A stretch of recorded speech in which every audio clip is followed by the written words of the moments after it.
Irmãos, é meu privilégio e também responsabilidade meditar nesse tema que está proposto, o retorno do rei.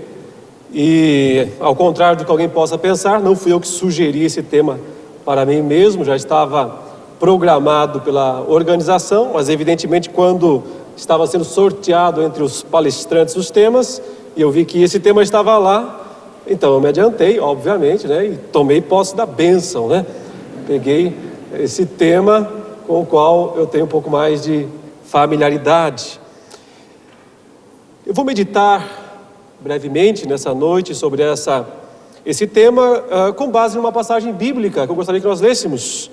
Aliás, é a mais conhecida, a mais famosa das passagens que descrevem a segunda vinda de Cristo. É Apocalipse 19, versos 11 até 21.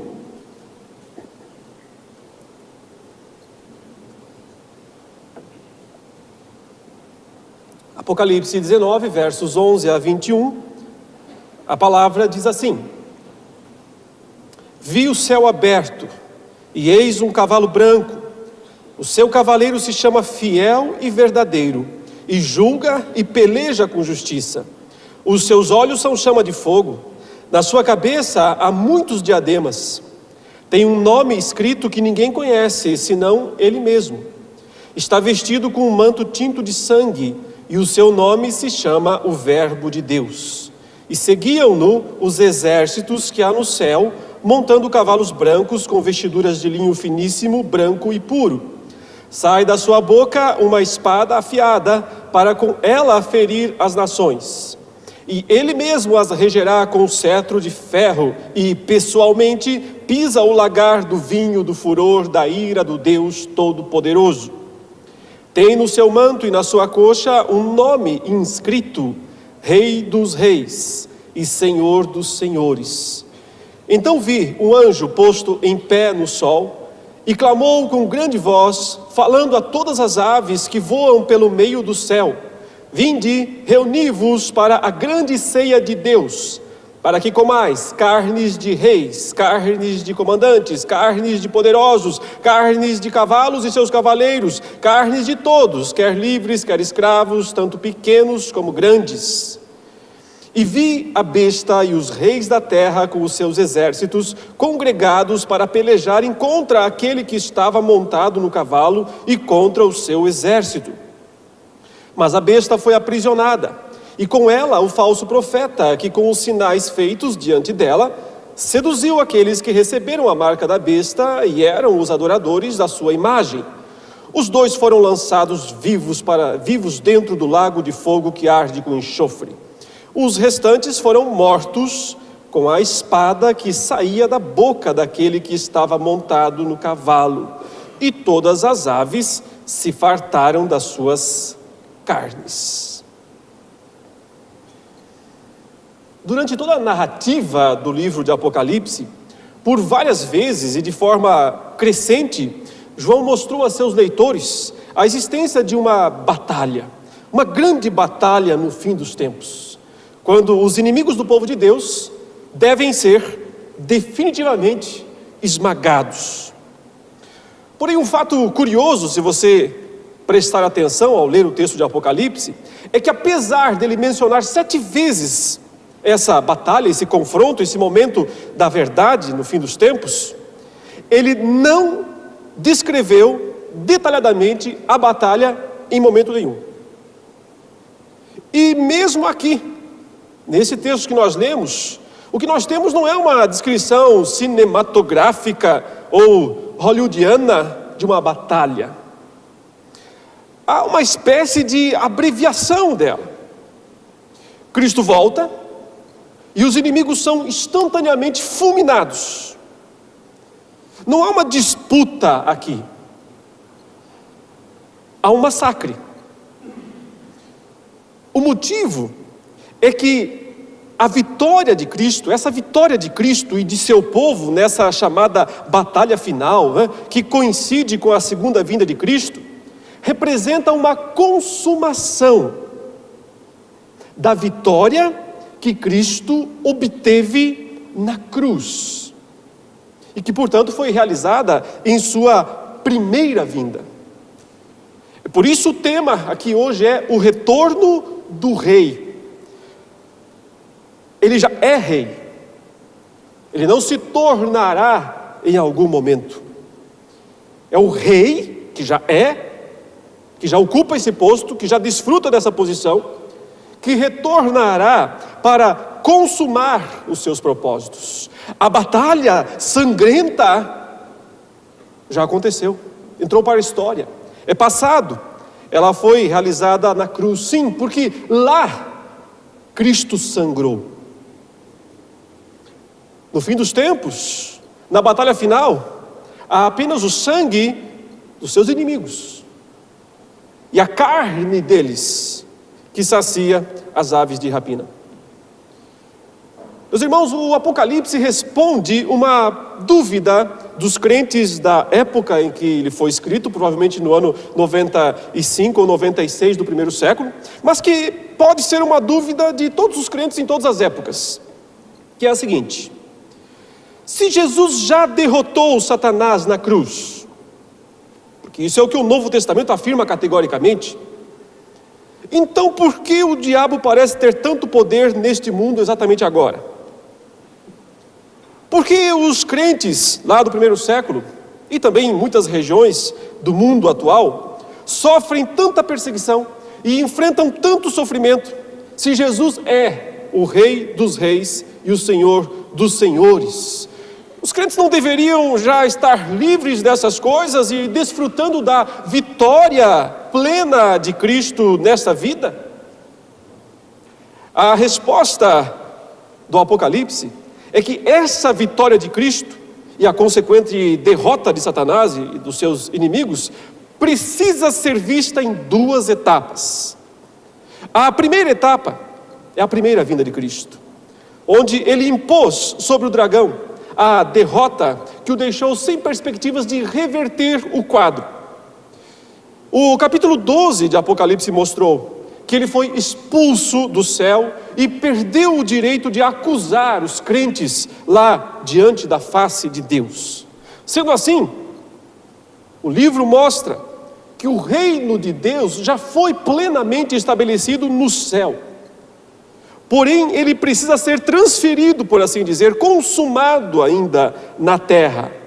Porém, na terra, ele já foi estabelecido embrionariamente. Por isso ele é um reino em expansão, aguardando no fim uma consumação que não será, até onde nós podemos ver, gradual, mas que será de uma maneira instantânea. O fato é que, se você ler o final do capítulo 12 de Apocalipse, você percebe que o dragão foi lançado para a terra. E na terra, ele permanece sob restrição divina. É interessante porque depois do capítulo 12, quando ele é lançado para a terra, ele não aparece mais no livro, exceto no capítulo 20. Mas quem aparece então nessa fase, nesse período todo, são seus instrumentos, seus aliados.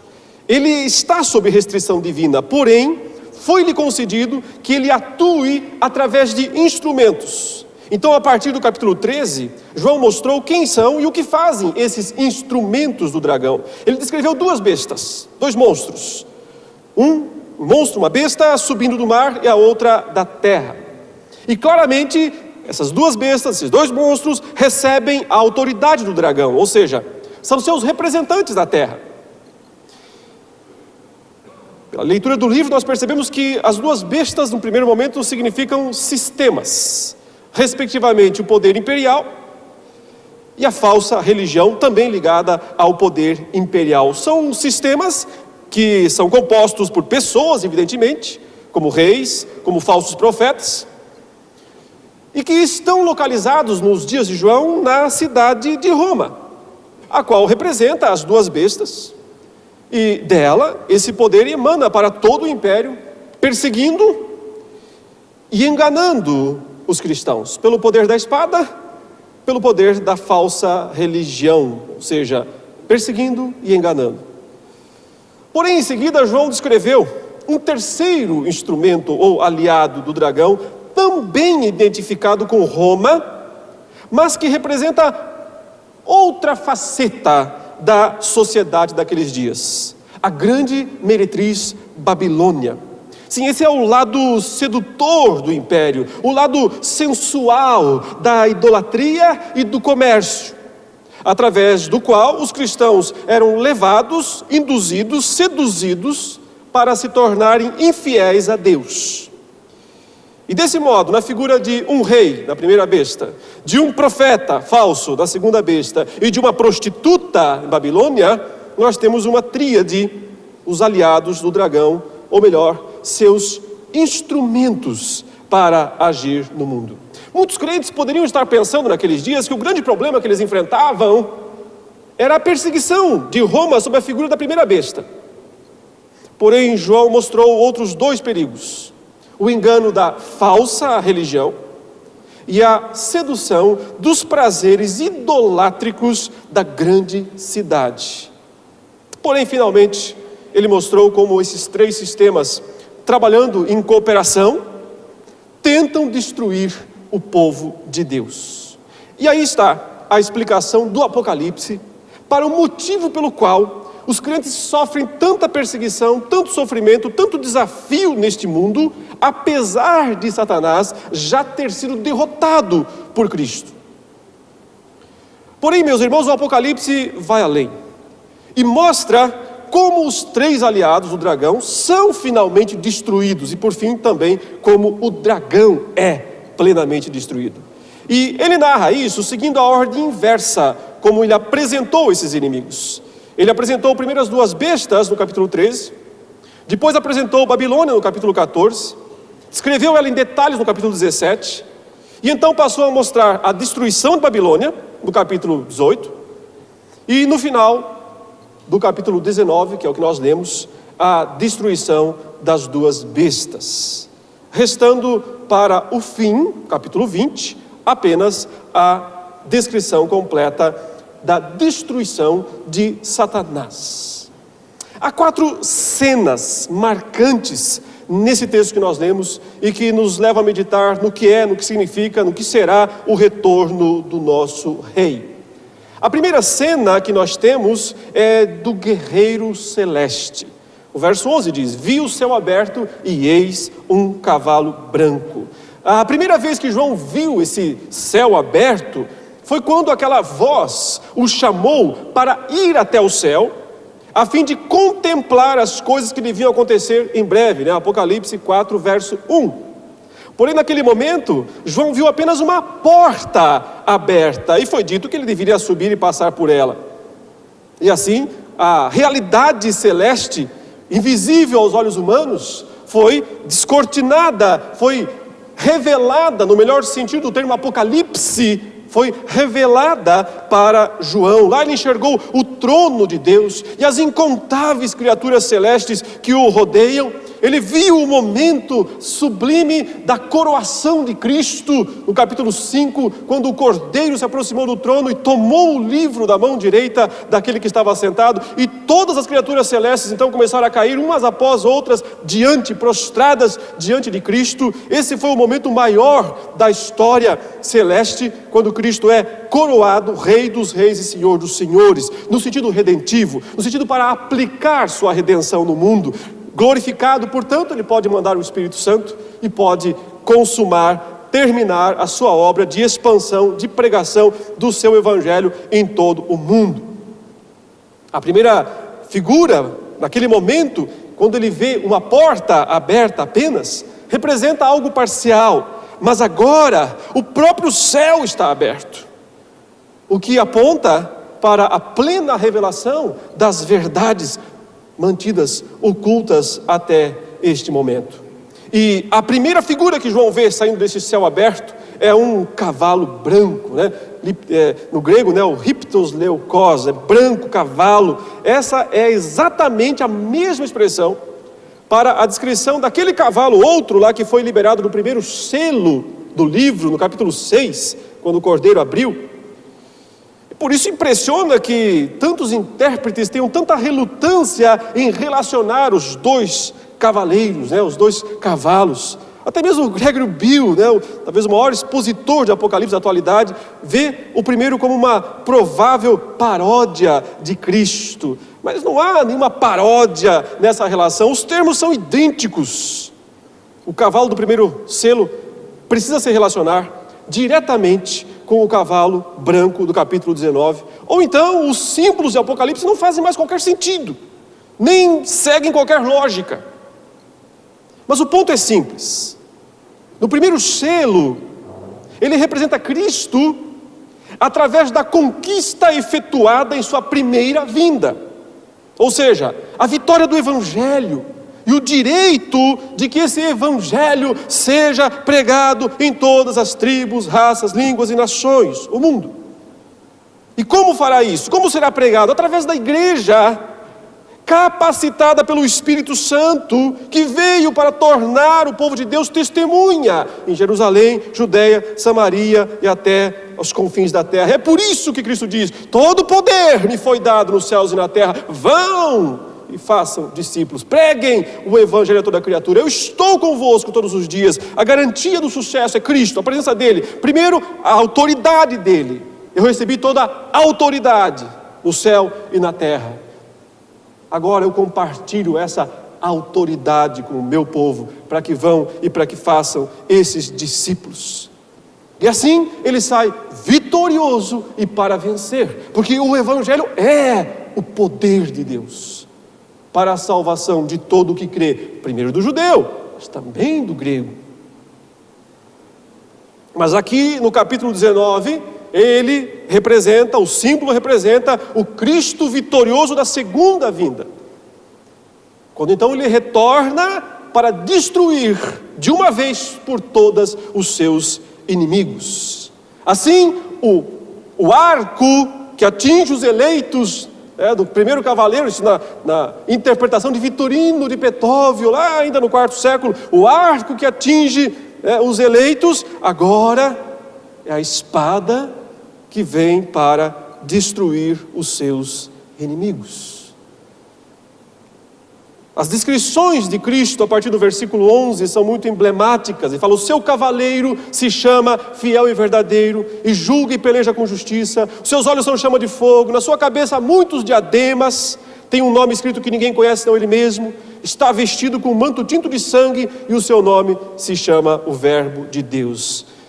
O interesse de João é descrever o cavaleiro, e ele faz isso relembrando alguns dos títulos que já foram dados a Jesus ao longo do livro.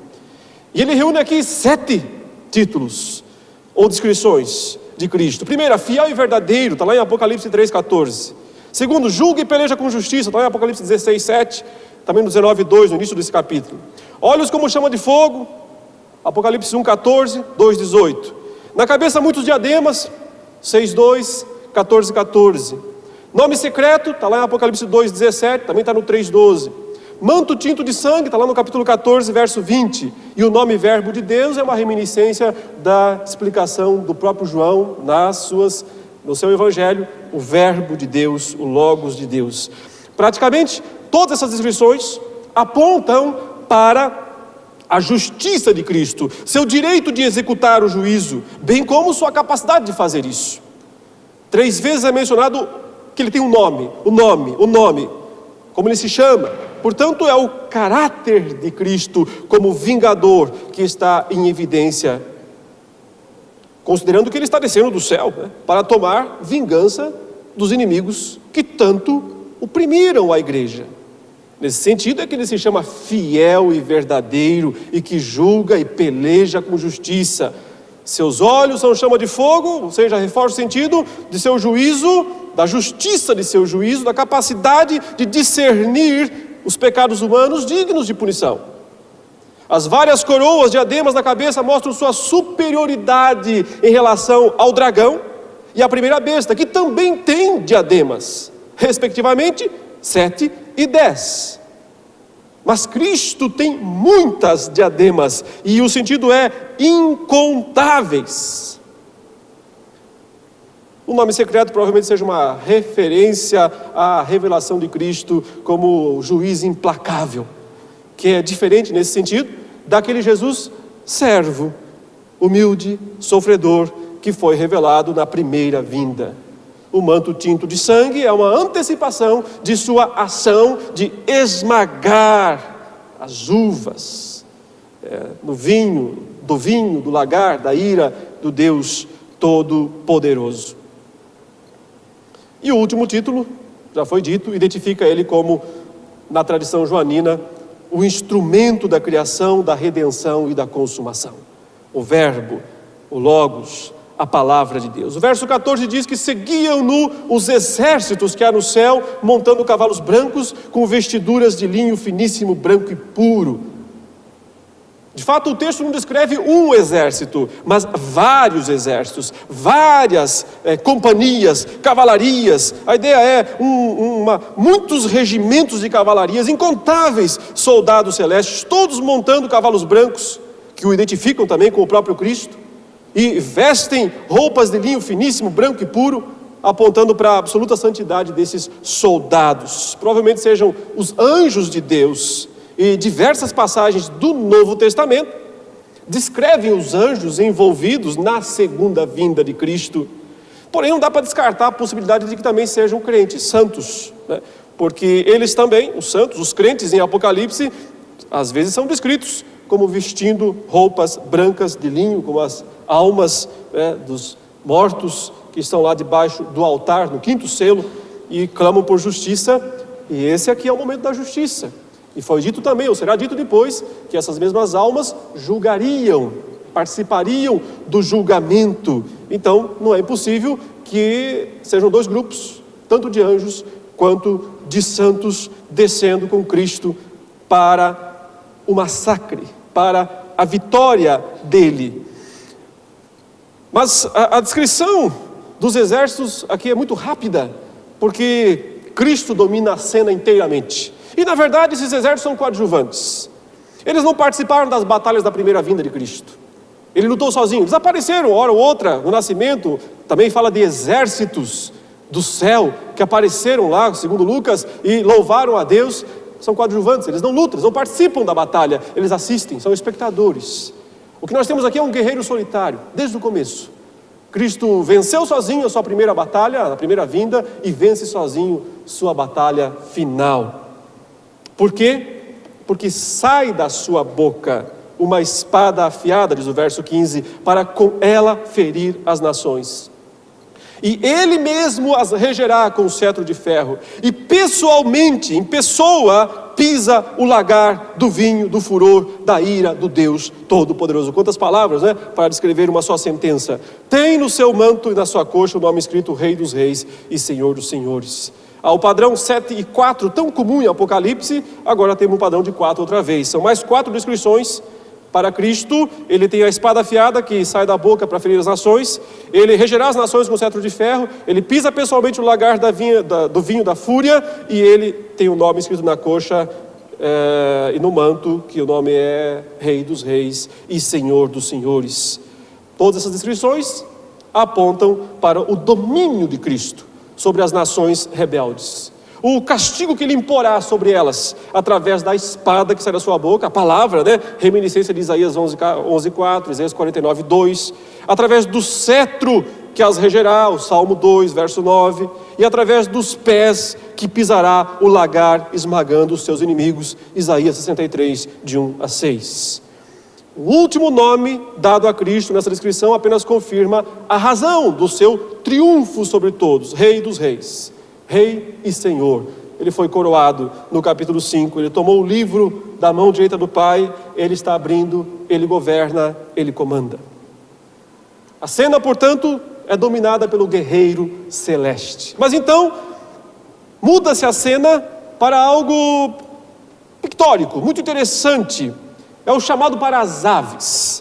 O verso 17 diz: então vi um anjo posto em pé no sol e clamou com grande voz, falando a todas as aves que voam pelo meio do céu: vinde, reuni-vos para a grande ceia de Deus, para que comais carnes de reis, carnes de comandantes, carnes de poderosos, carnes de cavalos e seus cavaleiros, carnes de todos, quer livres, quer escravos, tanto pequenos como grandes. Ora, ele descreveu tão grandiosamente o cavaleiro, o guerreiro celeste, era de se esperar que agora ele descrevesse os inimigos, aqueles que ousaram desafiá-lo, a fim de que a expectativa pela batalha se acentuasse. Porém, o que se vê é um fato inusitado nesse sentido. Esse anjo que se põe em pé no sol e convoca as aves para comerem carnes. E será desse modo, satírico, que os inimigos serão descritos. Eles são descritos como carne que as aves irão comer. Desde reis, primeira classe, portanto, carne de primeira, cavalos e carne de terceira e assim por diante. Fica evidente, portanto, que a batalha é desigual. Não são dois exércitos parecidos com forças equilibradas. É um total desequilíbrio. O guerreiro celeste é a própria palavra criadora, enquanto que os guerreiros terrenos são carne. O pano de fundo dessa passagem é Ezequiel, capítulos 38 e 39. Peço a gentileza, se tiver sua Bíblia, abra em Ezequiel, capítulo 39, versos 17 a 20, que descreve a invasão de Gog e de Magog contra Israel. E aqui nós temos algo formidável para entendermos Apocalipse e o modo como ele usa o Antigo Testamento. Verso 17 de Ezequiel 39 diz assim: Tu, pois, ó filho do homem, assim diz o Senhor Deus, dize às aves de toda a espécie e a todos os animais do campo: ajuntai-vos e vinde, ajuntai-vos de toda parte para o meu sacrifício, que eu oferecerei por vós, sacrifício grande nos montes de Israel, e comereis carne, e bebereis sangue, comereis a carne dos poderosos, bebereis o sangue dos príncipes da terra, dos carneiros, dos cordeiros, dos bodes, dos novilhos, todos engordados em Bazã, do meu sacrifício que oferecerei por vós. Comereis a gordura até vos fartardes, e bebereis o sangue até vos embriagardes. À minha mesa vós vos fartareis, de cavalos e cavaleiros, de valentes e de todos os homens de guerra, diz o Senhor Deus. A descrição de uma batalha do Antigo Testamento, uma profecia da destruição dessas nações, Gog e Magog. Portanto, e essa batalha aparece várias vezes ao longo do livro, essa menção a Gog e Magog, mas literalmente só no capítulo 20. Daqui a pouco eu tentarei resumir o motivo disso. Mas o fato é que essa batalha aqui de Ezequiel, capítulo 38 e 39, é o pano de fundo da grande batalha final esperada na segunda vinda de Cristo. É verdade que a lista de guerreiros que servirão de ceia para as aves em Apocalipse é um pouco diferente, ela não segue estritamente a lista de Ezequiel, estando mais apropriada aos dias de João, descrevendo reis, os generais, os comandantes de milhares, os famosos Quiliarcom, de 1000, comandante, príncipe de 1000, os generais daqueles dias, os poderosos, os soldados representados nos cavaleiros com seus cavalos. Mas resume dizendo: carne de todos, livres e escravos, pequenos e grandes. Mesclando, portanto, os mesmos inimigos que foram descritos, tremendo do dia da ira de Deus, quando da abertura do sexto selo, ainda lá no capítulo 6, verso 15, quando eles disseram para os montes, para as rochas: caí sobre nós e escondei-nos da face daquele que está assentado no trono e da ira do Cordeiro, porque chegou o grande dia da ira deles. E quem é que pode suster-se? Ciclo, recapitulação, retomando temas. Apocalipse faz isso o tempo todo. Por isso todos os homens ímpios estão aqui, a fim de servirem como alimento para as aves, os corvos. Digno de nota é a comparação natural que se estabelece no capítulo 19, entre duas ceias. Porque lá no começo foi dito, e foram ditos que eram bem-aventurados aqueles que foram convidados para a ceia das bodas do Cordeiro. E aqui nós temos a ceia, e a palavra é a mesma, a língua grega, dos corvos. 2 banquetes, portanto, no fim do mundo. Porém, no primeiro, os convidados, os crentes, tomam lugar à mesa com roupas apropriadas. No segundo, os convidados, ímpios, são a carne que os corvos irão devorar.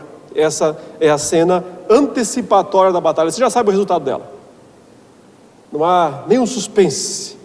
Quando o anjo chama as aves, você já sabe o que vai acontecer. Só então passa a descrição dos inimigos, que estão aqui nos versículos 19 e 20. E vi a besta e os reis da terra com os seus exércitos congregados para pelejarem contra aquele que estava montado no cavalo e contra o seu exército.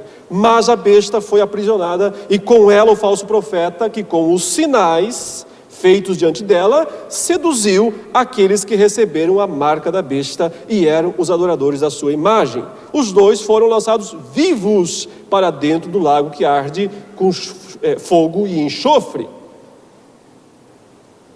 Os inimigos aqui são descritos. João diz que viu a besta, os reis da terra, com seus exércitos congregados para a batalha. A besta, nesse momento, toma a forma de um homem, pois João a vê ao lado dos reis da terra. É nesse ponto que a besta deve ser vista como aquela cabeça que deu nova vida ao sistema, lá em Apocalipse 13:3, ou o 8º rei que procede do 7, lá do capítulo 17, verso 11, ou seja, na descrição do próprio João, da sua epístola, o anticristo. O autor, ele repete a descrição da intenção dos reis da terra de se congregarem, estão animados para isso, para pelejarem contra o Cordeiro. Já falou isso lá no capítulo 17, verso 12 e 14. E finalmente, diz que os 2 agora reúnem seus exércitos e estão ali, frente a frente com o Cordeiro, para enfrentar, para pelejar, estão desafiando o Cordeiro. Estão prontos, ele diz, para fazerem guerra, essa é a expressão, para fazer a guerra contra aquele que está sentado no cavalo e contra o seu cavaleiro. Porém, como já disse, quando se esperava, então, a descrição de uma batalha hollywoodiana, ela não acontece. Não tem descrição. Nem parece haver uma batalha. Cristo volta, os inimigos são aprisionados, os 2, o anticristo, falso profeta, e os demais homens são mortos e devorados. É interessante que juntamente com a besta, foi aprisionado também o falso profeta, ou ele chama fazedor de sinais. Aquele que diante da besta realizava sinais para enganar os que receberam a marca da besta e eram os adoradores da imagem dele ou dela. O destaque dado para esse segundo personagem aqui é mais uma vez em relação à sua tarefa religiosa de enganar e seduzir as pessoas com falsos milagres. E o texto diz que ambos foram lançados vivos para dentro do lago que arde com fogo e enxofre. E o fato de serem lançados vivos é aqui uma atestação tanto do seu sofrimento extremo, mas também reforça a ideia de que se tratam de 2 pessoas. E é a primeira vez que ele menciona esse lugar de tormento no livro, explicitamente, né, o lago de fogo e enxofre. Ele já mencionou antes a função do fogo e do enxofre do tormento dos ímpios, né? Lá em Apocalipse 9, 17 e 18, no 14 e 10. Mas é a primeira vez que um lugar é designado pelo termo lago. Isso provavelmente seja uma equivalência àquele lugar de punição que o Novo Testamento, especialmente os Evangelhos, descreve como sendo a Guiena, né? Ou a Giena. A figura bíblica da Guiena ou Giena deriva-se daquele lugar do Antigo Testamento chamado Vale do Filho do Inom, que era um lugar de idolatria no Antigo Testamento, onde se queimavam crianças. Segundo livro das Crônicas, capítulo 28, 3, Jeremias 7, 31 menciona esse lugar. E ele se tornou uma espécie de lixão no sul da cidade de Jerusalém, lá nos dias de Cristo, onde sempre havia fogo e fumaça e vermes corroendo. Jesus usou essa figura certamente quando disse: e se um dos teus olhos te faz tropeçar, arranca-o.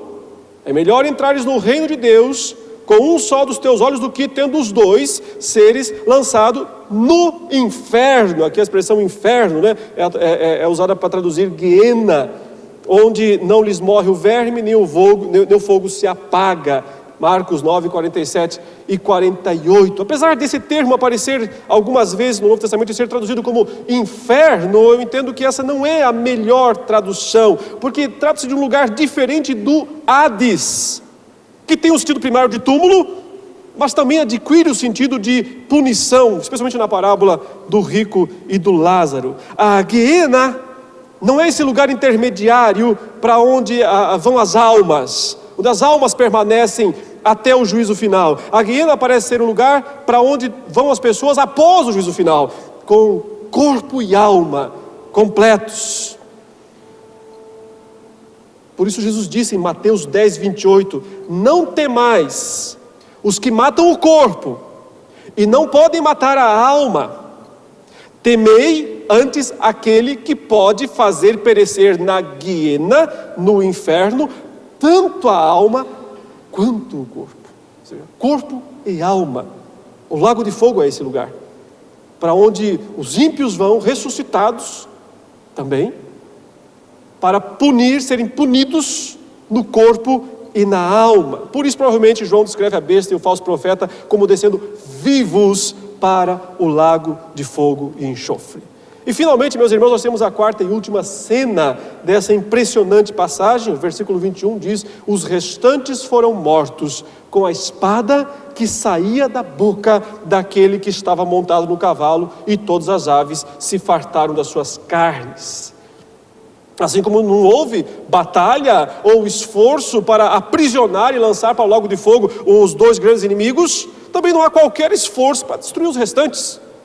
Com economia de palavras e até um desconcertante desequilíbrio descritivo, João diz: os restantes foram mortos com a espada que saía da boca daquele que estava montado no cavalo. Simples assim. Ou seja, a maior parte da frase descreve o instrumento que exterminou os restantes, o resto. Mas esses restantes, esse resto, são aqueles que estavam lá antes, os reis, os poderosos, os comandantes, todo escravo, todo livre, ou seja, todos. Uma vez que o texto mencionou há pouco que essa espada, com ela Jesus iria ferir as nações, é possível identificar nesses restantes todas as nações do mundo, ou seja, o sistema mundano como um todo, já amplamente figurado na destruição de Babilônia. E assim, o anunciado e predestinado banquete das aves finalmente aconteceu. Meus irmãos, antes de nós concluirmos, eu gostaria de dar um destaque ainda decisivo aqui para estabelecer o sentido em que Apocalipse recapitula essa grande história, e ele conta e reconta tantas vezes, porque não se deve lê-lo de maneira linear, né? Ou como se fosse cronológica, capítulos subsequentes. E a questão está justamente aqui na chamada Batalha das Aves. O meu ponto é que o capítulo 20 recapitula o 19, reconta a história do 19, especialmente no que diz respeito a essa batalha final. Geralmente os defensores da visão pré-milenista entendem que se tratam de duas batalhas diferentes, ou seja, uma batalha antes do milênio, essa é a batalha do capítulo 19, quando Cristo vem e lança no lago de fogo a besta, o falso profeta. Então tem um milênio inteiro, 1000 anos na terra de reinado de Cristo, e depois Satanás é solto da prisão, e aí acontece a batalha de Gog e Magog. Então como se fossem duas batalhas, uma antes do milênio e outra depois do milênio. No entanto, existe uma indivisível ligação entre o relato dessas duas batalhas, ou da descrição, das duas descrições da batalha, que é exatamente Ezequiel 38 e 39. O relato da batalha de Gog e Magog, porque as duas descrições, tanto a do capítulo 19, do Cavaleiro Branco, quanto a do capítulo 20, quando Satanás é solto da prisão e sai a enganar as nações, Gog e Magog, se baseiam no texto de Ezequiel 38 e 39, ou seja, quando Gog e Magog invadem Israel. Porém, são destruídos por Deus na batalha das aves. Veja, no capítulo 19, João não mencionou explicitamente Gog e Magog, porém mencionou quem? A ceia das aves. O momento quando estas foram chamadas para vir e comer carne de comandantes, soldados, reis, etc. E essa cena se baseia na batalha de Gog e Magog, mas de Ezequiel 39, 17 e 22. Por sua vez, na descrição da batalha no capítulo 20, João não vai mencionar as aves, mas menciona explicitamente Gog e Magog, capítulo 20, verso 8. Portanto, inegavelmente, as duas descrições estão relacionadas, tendo a mesma batalha do Antigo Testamento como pano de fundo. Isso significa que a batalha do capítulo 20 de Apocalipse, aquela em que Satanás é solto da prisão e sai para enganar as nações, né, Gog e Magog, é uma recapitulação da batalha do capítulo 19, quando Cristo volta do céu, destrói as nações e as aves se fartam das carnes dos seus inimigos. E isso põe fim à ideia de que os eventos do capítulo 20 acontecem depois dos eventos do capítulo 19, porque eles não acontecem depois, eles recapitulam esses mesmos eventos. Na verdade, dentro do objetivo literário da repetição, João deixou para a última vez que conta a história, para o fim, a explicação sobre como o dragão foi destruído. Isso é um objetivo literário. Deste modo, ele narra outra vez no capítulo 20, a mesma batalha do 19, mas agora a câmera está focada no dragão. Antes estivera focada nas duas bestas, mas é uma só batalha, a qual ele já fez menção 5 vezes até aqui em Apocalipse. A primeira menção que ele fez dessa batalha foi no capítulo 1, verso 7. A segunda foi no capítulo 6, verso 12 a 17. A terceira foi no capítulo 11, verso 15 a 19. A quarta foi no 14, 18 a 20. A quinta foi no 16, de 12 a 21. A sexta aqui, no capítulo 19. E a sétima, no capítulo 20. É deste modo, é assim, portanto, que o Apocalipse conta, explica como cairão, como tem que cair todos os aliados ou instrumentos do dragão. O rei, o profeta falso e a meretriz, mas principalmente, no fim, o dragão. E tudo isso na única, na indivisível e toda visível segunda vinda de Cristo. Porém, a segunda vinda de Cristo não é o momento da batalha decisiva que garante a derrota de Satanás. Esse momento não está reservado para o futuro. Ele já entrou para a história. Ele já é fato, ele já é realidade. Ele aconteceu no nascimento, na morte, na ressurreição, na ascensão de Cristo. Essa mesma vitória foi assegurada e expandida no Pentecostes. E, portanto, a segunda vinda é tão somente a sua consumação. É por isso que ela é o retorno do Rei.